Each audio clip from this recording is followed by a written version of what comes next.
Hey, this is the third video in a topic called financial literacy. I've done two topics already. One is around just general knowledge. I did one on the ugly B word, the budgets. And this one's just going to be on habits, financial habits especially. You may wonder why this is so important for me to talk about in terms of a mental health channel and stuff. But one of the biggest drivers of our mental health is our money spheres and stuff like that, in terms of how we think about money, how we handle money, what we do with money, and how we feel about money. And unfortunately, how much or how little we have of money as well. If we have too much, we might, people will be like, "Hey, why would you have money?" Well, then some people get strange and they need to accumulate more, or they're worried that they're going to lose it all. And if you have too little money, then a lot of times you've just got the general stresses of being able to pay the bills and pay for your food, look after your kids, all of those little things become such a burden on your mental health. So whether you've got too much or too little, it has a huge impact on your mental health. So one of the things that I'm going to talk about today, and it's just going to be a general video on habits, but looking at money habits as well. I mean, I talked about one in the previous video around the coffee scenario, and it's a fairly common one. You can look at that in another way. That's changing a money habit, where instead of purchasing coffee through a cafe, you're making it at home, making it at the office, using some of the satchels, using a coffee machine at the office or something like that. You're doing a larger outlay at the beginning to have a longer payoff at the end. Like I said, you could spend about $1,000 a year on coffee if you go to the cafe. You could spend $200 on a coffee machine and probably another $100 on coffee beans and get the same impact from that. And so then you've saved yourself $700 this particular year, but then subsequent years you're saving yourself probably $900 every year on coffee until the machine breaks down and then you have to buy a new one. Anyway, but the idea there is you're still changing how you do things, but you're not changing a habit, because the habit is still there. You're still drinking coffee. Now, the habit that I'm trying to think of, sometimes there's a habit of, and I mean, the easiest one to think about this again is, it's a bad one, but it's around smoking, and just how, when you look at the quit lines, what they're trying to do with you quitting smoking. And I'm not having a go at anybody who smokes or anything like that. That's not what this is about. But what you see with those, you've got the patch, you've got the gum, you've got the spray. What you're doing there in a very quick sense is you're replacing one thing with something else.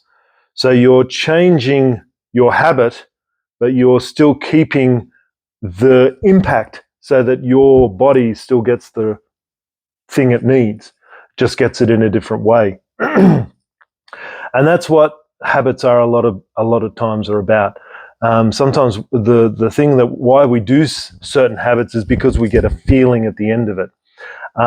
Sometimes when we buy some article of clothing, it makes us feel good. We wear it, we think it's great, but it's for that first time that we wear it. It's not for every time that we wear it.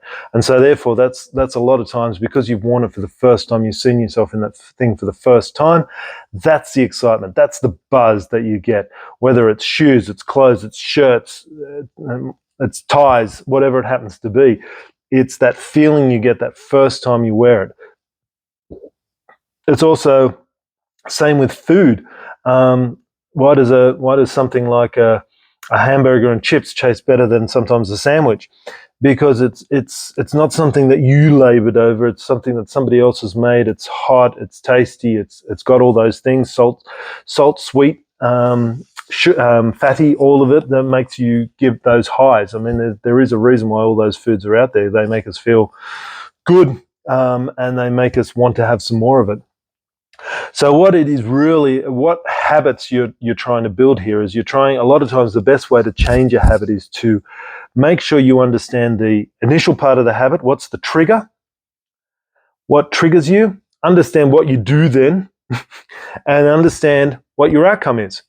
So if I sort of think about some of my habits that I do, and I will talk about this, and I have one around food, and I think a lot of people can relate to this one. I'll just use a simple example because it may be a simple example, but I think it's fairly common that people have this. So at my previous work, we always used to have a little box there of chocolates, little bite-sized chocolates. So you could sort of every now and again pick one up and have it, and then maybe have it with a coffee, and it was in the kitchen, so it was easy access and all of those sort of things. So the trigger was walking into the kitchen. Oh, there's a box of. Oh, I'll just have one. Maybe I'll take a second one for later in the day, and walk back. Get back to the desk, boom, and it's gone. And right then and there, you get that real nice hit of sweet chocolate, and you're feeling good, and you're like, yeah, this is great, and you've got a little bit of energy. And then 2 minutes later, you look down and you see that the other one is still sitting there, and you think, well, that was really good. I really like that little hit of chocolate. Okay, and it's gone again, and you're like, yeah, that's great. And then you're sitting there and stuff, and you're like, okay, you're working away and stuff, and then you're sort of like, oh, look, the coffee mug's empty and stuff like that. I'll go to the kitchen and I'll get a new refill. And then what you do, you see the chocolates there again. You go, I'll just pinch two for later on. And this is going on.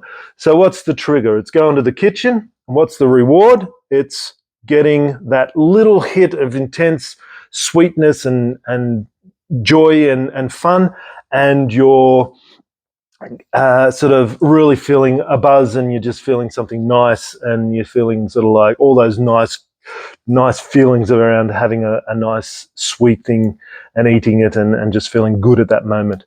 And the trigger is just linking those two, that you sort of go to the kitchen, you get that, you go back to your desk and you have it. And the thought there is really it's just a little thing, it's just a treat. And that when I started at that work, that wasn't something that I did. I just I got there, but then towards the middle of the time I was working at that place, I'd have probably about 6 or 7 a day. And okay, somebody might sort of say, well, that's not that very much. But, it was 5 days a week I was having that, and that was a constant thing. And so then I started to crave that. And so then it was like, okay, I need to get that. I need to get that hit every time. And I knew that I had to do, and then it was just a compulsion. And that's what really a habit is really sort of doing it. So what I did then was I started to bake a cake and take a piece of cake into work. I knew what was in the cake. I knew it had a little bit of sugar. I knew it had a little bit of stuff in it, but it was a lot of healthy stuff in there. And I did the same thing, except this time I would take my cake with me into the kitchen, make my coffee, see the cake. I don't need to get the chocolate, and I'll go back to my desk, have those things. I still get the same feeling of having something to eat, having a little. It might have been a lower spike in terms of enjoyment. But it was still nice, and it was something that I made, so I got some sense of satisfaction from it as well. But I changed my habit, and then after a while, I hardly had any chocolate. I'd really reversed that, and I'd even reversed it at home as well. So for a while there, I was sort of buying little packs of chocolates because I knew that's what I had at work, and I enjoyed it. So I changed that habit then at home as well. So these things are things that you can change. And in work, in your own life, there are also these sort of habits. It can be about buying that little thing. So what is the trigger? Going to the shops? Well, you're probably never going to avoid that. But what is the feeling that you're trying to get out of that? So how can you replicate that feeling? Well, maybe instead of buying new clothes, you could go secondhand. You still get that same sort of feeling. Most secondhand shops that I've been to, some of their clothes are excellent. And you can still get that same sort of feeling for probably maybe a quarter of the price, a tenth of the price in some instances. I know that I've been in there and I've got shirts for $5 that I know on the rack would have been $120. Because I know the brands. So it is sometimes just thinking about your habits and understanding them, and then sort of understanding what is the trigger, what is the reward, but how can I change the bit in the between? And what could could change that. I'm going to explore this a little bit more when it comes to finance in a second video, but I thought I'd just start this idea around habits and make sure that people have a grounding in that, and then we can sort of talk a little bit more about that in terms of financial. But those things are also very much about your mental health. You're fixing your mental health here, and there's a trigger that you're doing here. But the part in the middle is what you have control over.